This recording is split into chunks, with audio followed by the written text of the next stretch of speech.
पहले क्या आया, मुर्गी या अंडा? आपने ज़रूर ही इस सवाल के बारे में कहीं ना कहीं सुना ही होगा। बहुत पुराने समय से ही इस सवाल पर चर्चाएं होते चली आ रही हैं। आज मैं आपको इस सवाल का जवाब कुछ साइंटिफिक थियरीज और फैक्ट्स के बेसिस पे देने वाला हूँ। देखिए, उत्तर पाने के लिए पहले हमें प्रश्न को समझना होगा और हम इसी एक प्रश्न को कई प्रकार से समझ सकते हैं। जैसे पहले मुर्गी आई या अंडा, जिसमें अंडा किसी का भी हो सकता है।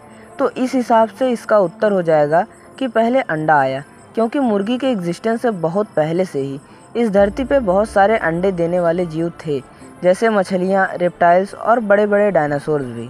पर अब इसी प्रश्न को इस प्रकार से समझते हैं कि पहले मुर्गी आई या मुर्गी का अंडा, और असल में यही हमारा असली प्रश्न है।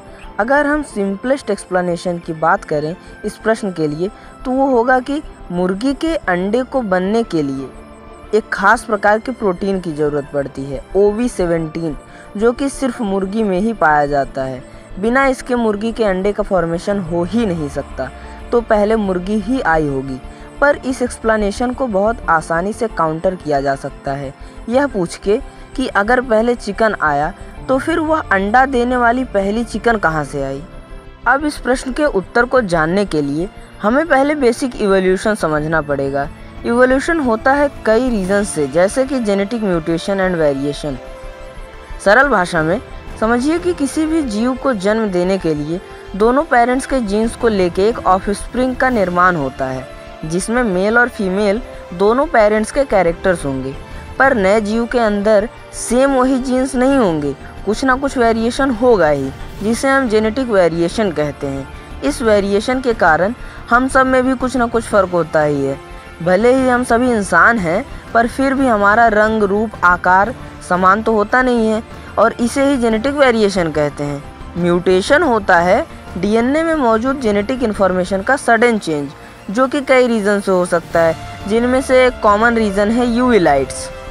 अब हम उन संभावनाओं पर नज़र डालते हैं जिनसे हमें अपने प्रश्न का उत्तर मिल सकता है। जिस जीव को हम आज मुर्गी के रूप में देखते हैं, वो शुरू से ही तो ऐसा रहा नहीं होगा। ये मुर्गियाँ भी इवोल्यूशन से ही आई हैं। तो कुछ ऐसे जीव रहे होंगे जो कि ऑलमोस्ट मुर्गियों जैसे ही दिखते होंगे, पर वो एग्जैक्टली मुर्गियाँ नहीं होंगे। फिर जब उन्होंने मीटिंग किया तो उनसे जो बच्चे निकले वो काफ़ी हद तक आज के जैसे दिखने वाली मुर्गी से मिलते होंगे। फिर मीटिंग हुआ और ये प्रोसेस बार बार चलता रहा। फिर एक समय ऐसा आया होगा जब एकदम अब के जैसे दिखने वाली मुर्गी आ गई होगी। पर अब हम इस लंबे से प्रोसेस के एग्जैक्ट उस पॉइंट पर फोकस करेंगे जब हमें पहली बार आज के जैसी मुर्गी मिली। तो किन्हीं प्रारंभिक मुर्गियों के मैटिंग से पहली बार वो अंडा निकला, जिनसे निकली पहली बार वो मुर्गी जिसे हम आज मुर्गी के रूप में स्वीकारते हैं। अब हमें लगभग जवाब मिल चुका है, पर जवाब से जस्ट पहले एक सवाल उठता है कि आप एक्चुअली मुर्गी का अंडा किसे मानोगे?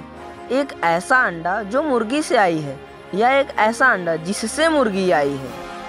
क्योंकि हमारे इवोल्यूशन के केस में तो एक अंडा आया है जो मुर्गी का नहीं है, पर उसमें से निकली मुर्गी है। तो हमारा जो क्वेश्चन था कि पहले मुर्गी आई या मुर्गी का अंडा, उस हिसाब से जो पहले आया वो मुर्गी का तो अंडा है नहीं, पर उसमें से निकली मुर्गी है। तो जवाब तो यही होना चाहिए कि पहले मुर्गी आई। पर फिर भी हर कोई इसे अपने नज़रिए से देखता है, तो उत्तर भी बदल सकता है। क्योंकि यही अगर आप उसे ही मुर्गी का अंडा मान लें जिससे मुर्गी तो निकली है, पर वो मुर्गी से नहीं आया, तो उत्तर बदल जाएगा और पहले अंडा हो जाएगा। तो शायद आपको अपने प्रश्न का जवाब मिल गया होगा। अब आप कमेंट्स करके ये बताइए कि आप किसे मुर्गी का अंडा मानते हैं। धन्यवाद।